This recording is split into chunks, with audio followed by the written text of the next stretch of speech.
What are you doing? I got to ask you about it. You're definitely involved in the business end of a lot of what's out there that is marketed as 50 Cent, as you. Do you have to tread a fine line between keeping your credibility with especially your original fans and being a businessman? Well, for me, it's my personal growth.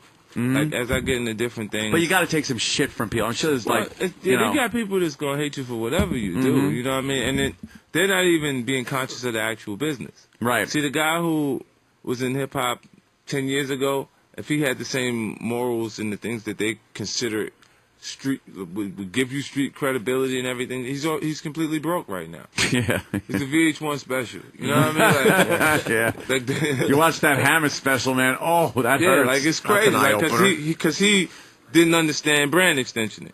When the business is changing and the marketing dollars are changing. So if the company can't see the same returns off the CD sales, which we know obviously isn't the same, they can't spend the same marketing dollars they could on presenting you to the public as a star. But who turns you on to vitamin water? Like, who would think to get into that? And what a payday you got for vitamin water. Initially, vitamin water for me, it's so basic, man. Like, I went into Walmart, the no-frills section, like, they had toilet paper for 29 cents. So I was like, yo, how much does this cost to make? It's got to be like nothing, right? Yeah, it has to be 9 cents. They're selling it for 29 cents, right? Like, and then I'm like, I just want to take 3 of these, put it in a wrapper with a different brand, and move it to the middle of the aisle. And sell it for 50 cents. You know what I'm saying? Holy crap. That's all I want to do. That's all you did. You know what I'm saying? So when you're looking at that, like, and initially look at spring water. You got Poland Spring in the same section for like $2.89, and then you got 59, the same gallon of water for 59 cents, and they say this is spring water too. Yeah, what's the difference? So I'm like, the price? I don't know the difference. Me, I'm like, they're both spring water. It's the two different things. It's just which brand are you gonna actually pay for?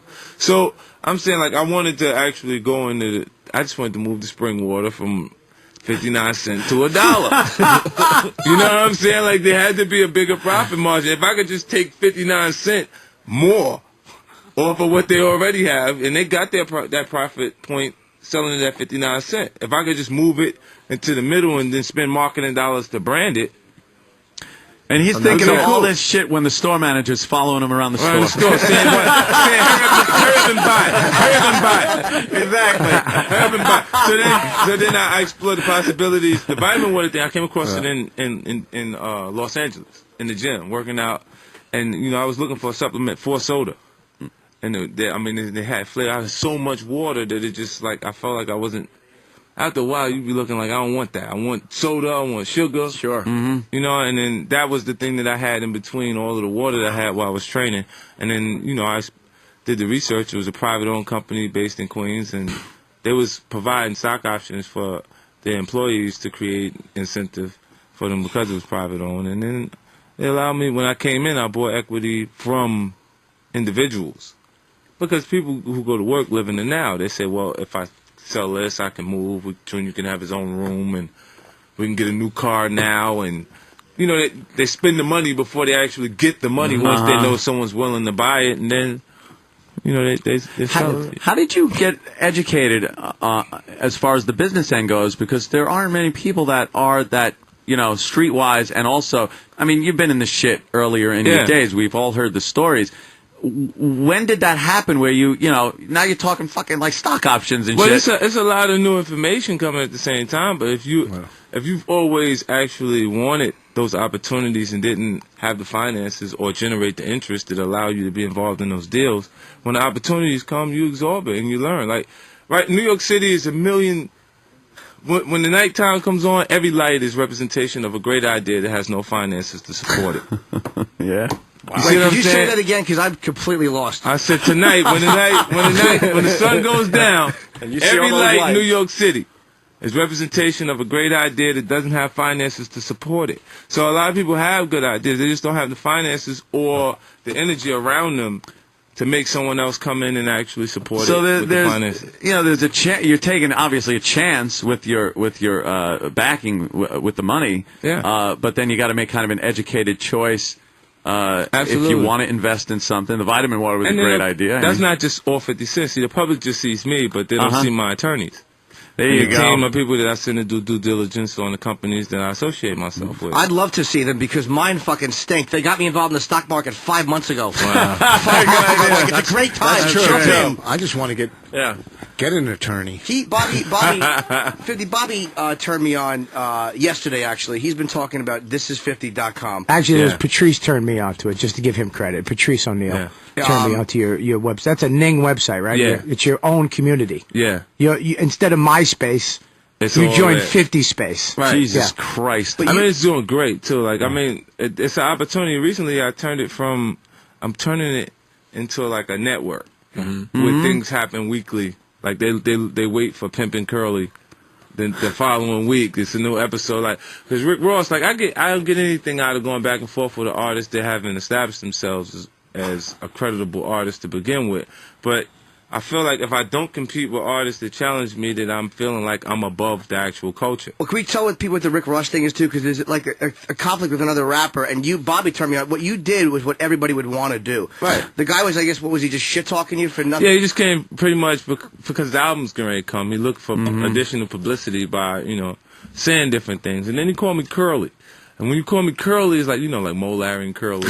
Call me Curly. I said, well, The F would do that. I created this character. Don't called call me Pippin- Shimp, Pippin motherfucker. Curly. And then I started creating these webisodes that happen every week. And it's generating millions and millions of hits. But you're really embarrassing him because this guy came out and it was I guess he started something. Yeah. So what you do is you come on and you go, I'm gonna fuck up your life, and which is really gonna be unpleasant to hear. But the seriousness where you went, you know what?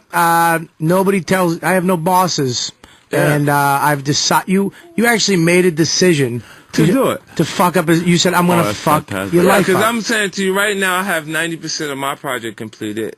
Only reason why it's not 100% completed is because I have to wait for Dre to be complete, what he's doing with M in Detroit, before I can have him to focus on everything else to mix the last few pieces of my actual album. So M's album will end up coming out first now because he'll be done by the time I get my hands on Dre. Right. So I make good music away from him, but when me and Dre are together, it's something organically it happens that I want to see happen on this project. So I'll wait. I'll be patient. So while you do that, this guy decides to jump out there at a time that I have idle time.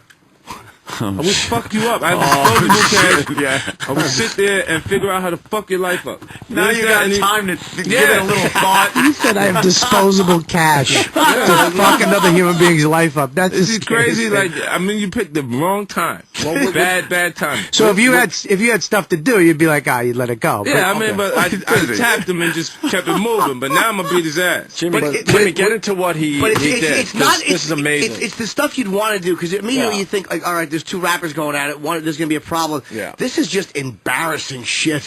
He takes the guy's ex-girlfriend, the Mom, yeah. son's Oh, mother, Jesus flies her in and takes her and her girlfriend out on a shopping spree. They Yeah, buy he fur wasn't doing coats. it. He wasn't doing it. Somebody got to do it. Yeah, but you damn.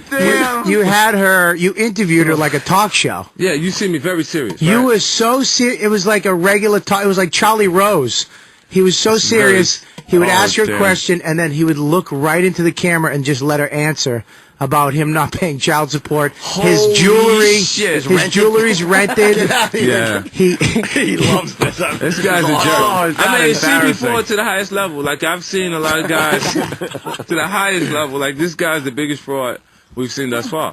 Like, if you go from, the guy is a correctional officer, and he writes from the perspective of the biggest drug dealer in Miami. Now, we know Miami is a port when it comes through there, and we know how, people, like, the way they love Scarface, his infatuation with that got him, he done created this new character. Actually, the guy name that he took, Rick Ross, Freeway Rick, he gets out next month. 18 years, you know he's going to be knocking on his door like, Take my name, motherfucker. Yeah. And you're a correctional officer and you decide to stop working corrections in order to go rap as if you're the biggest drug dealer in Miami. But you had a photo of him. You had a photo of him when he got his diploma as a corrections officer, shaking this old white woman's hand, and he's got the biggest shit-eating grin, like I did it, Mom. I did it, Mom. But he doesn't. He doesn't fit in his outfit either. It's amazing. I mean, didn't he had the nerve to say I don't dress good? I think I dress good. No one in here is going to argue. We're not gonna argue. Don't you worry about He said I didn't dress good. want me to buy you clothes? Gucci, Mr. Met. Fendi, and all of these high-end brands, when we know that they got European cut. He can't fit in none of that shit. He got to shop in big and tall. You understand what I'm saying? Like, He had a picture of his mom too. That was fucked up. He actually said he had a picture of him with his mom, but it was one of those photos they were eating. They just were eating at a table, like and he's clumps. Yeah, The club. he goes, look, he looks like the Nutty Professor. Yeah, crazy. Can I ask you, with all the attention you're giving him, does that help him? Well, it doesn't. See, You don't think it does? Because they always say, even bad they say publicity is good. Yeah, bad publicity is good when you not at a time when you actually your material isn't generating anything. Right, because I didn't know the guy's name until today. Right, so what happens is you're aware of him, so you're gonna notice his record sales are super low. Do you understand what I'm saying? Like, because it's not enough for you to go buy his record because you didn't hear a song that made you feel like you should be interested. You just heard he was talking to 50. So at the end of the day, like the record sales come in and they go, "Wow, so you really suck." You sold like 30,000 records. Oof, wow. Get out of here. Now with shit like this, pulling stuff like that, obviously, especially from past events and things that have happened, you got to kind of be concerned that somebody's going to snap and take a shot at you. Ever since Biggie and Tupac had their issues, it altered the entire art form. Yeah? Because hip-hop is the competitive nature of the art form, it always had battling as a part of the culture. You know what I'm saying? And if you got someone that isn't intelligent enough to draw lines, then we're in danger. Yeah. You see what I'm saying? Like if you got people that cross those barriers and that spaces, then you got issues. But do you know people that you could completely fuck with and they won't do anything? And then do you know other people that's like, this guy will fucking this is the take guy. a shot at me. I'm the guy that you're the guy. don't really do that with. You fucking idiot. What are you talking about? Unlimited expenses. You've been shot. I mean, it's you get to talk to many people who have actually, who for all intents and purposes shouldn't have made it. And you got shot more than once. Yeah. And here you are, and you do $100 million with Vitamin. It's like, do you ever look at your life and go like, why the fuck did this happen? Or how is this? I know that I'm crazy, right? Because I know that I convinced myself that these things were going to happen long before anything came to pass. So, like, my grandparents look at me like, okay, we understand now, but I was absolutely crazy to them. Like, I got shot, I came back, I lost my record deal, everything. I'm not at Columbia anymore, and I'm by the radio mumbling. Wait, did Columbia just pull the deal because they just thought it was didn't bad to be talk involved? to me anymore. Okay. Like after that, I got shot. So I was like, I'm by the radio mumbling, but what I'm mumbling is, get rich or die trying. You see what I'm saying? So to my grandparents at that point, while I'm there, it's like, poor baby, he had a shot at it. He had something. But for me, I can't. I don't take no as an answer. When you come from where I come from, there ain't no plan B. You gotta make it. You see what I'm saying? So a lot of other people, they'll create the excuses. They'll create reasoning for why they're not supposed to make it in their lives because they don't have things like if you grew up in a household with one parent, a single parent. Where I'm from, that happens so common that you can't use that as an excuse. Right. You know what I mean? You can't use minor things like that. Like, So you can lose a look leg, so what? You get a chair and go. You know what I'm saying? Like, I don't care.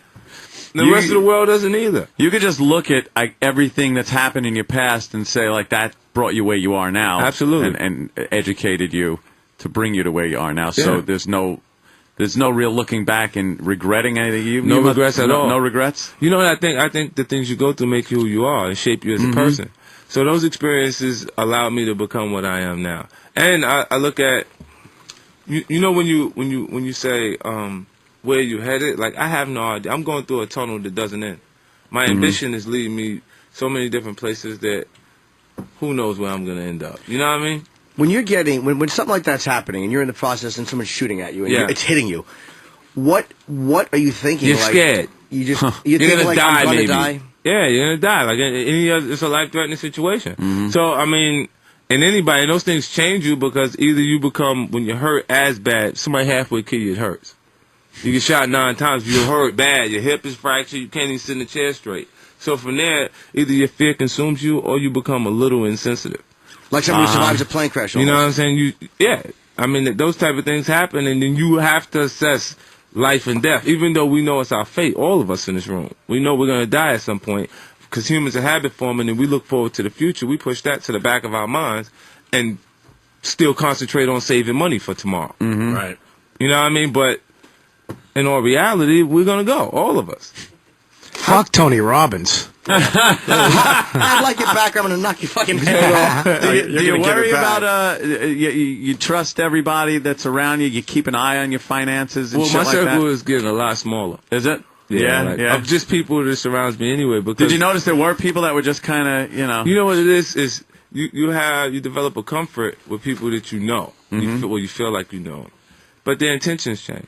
Right. Because people every day, they're not the same person. I had my son's mom, I know for 13 years. I woke up one day, she decided we was enemies.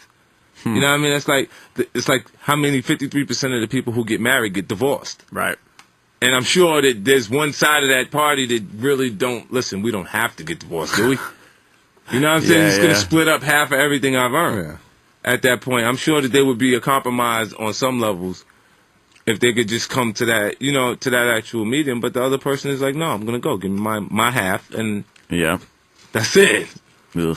You know what I'm saying? So, I mean, it creates a phobia. Financially, I think we condition ourselves without even being conscious of it. Like a little boy, we're going to give him a car. The car is actually on the street right now. So what does that car equate to? Finances. Because you got to get the money to get the car that he's actually playing with.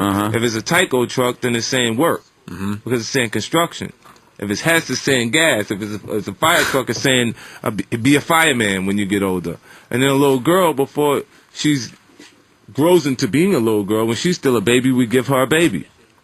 We give her a house to play with. We give her a cooking set. So we're teaching her nurturing and actually groom the family at home. These are traditions that we already have. Like when the woman should take care of the home and the man should, be the breadwinner. Wow. In different ways, and we're not even, like, a lot of people are not even conscious of it, but we do those things. We went to the premiere of Righteous Kill, and we saw.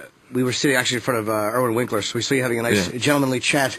And I'm like, I knew he was somebody. I didn't know who he was. I don't recognize him. Yeah. And, but you got up and we, just chit-chatting with him and his wife. And, Erwin Winkler doesn't look like the type of guy that hangs out with 50 Cent. It's just, you don't picture them two in a car together.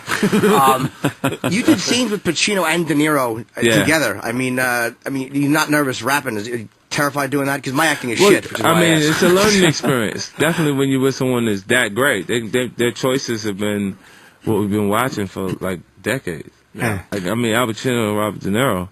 Don't get no better than that. Why do you think hip-hop artists translate so well into acting? Not all of them. I've seen some shit. But like some of us develop a comfort that allows you to be in front of the camera. I'm in front of the camera so often. Look at we here right now. You taping me. It don't matter. Yeah. You know what I'm saying? And you just relax and be yourself in front of it in different ways. But, acting is a whole nother thing. It's the study of human behavior.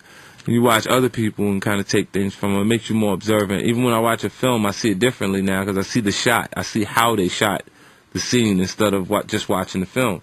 Before, it would just be sit and look. Right. Just watching it as a spectator. Because I know that it took 45 minutes for them to go ahead and change the lights and they wouldn't set the lines again from a different angle. It was like, so it changes the whole process. Do you get tired of all the emphasis put on...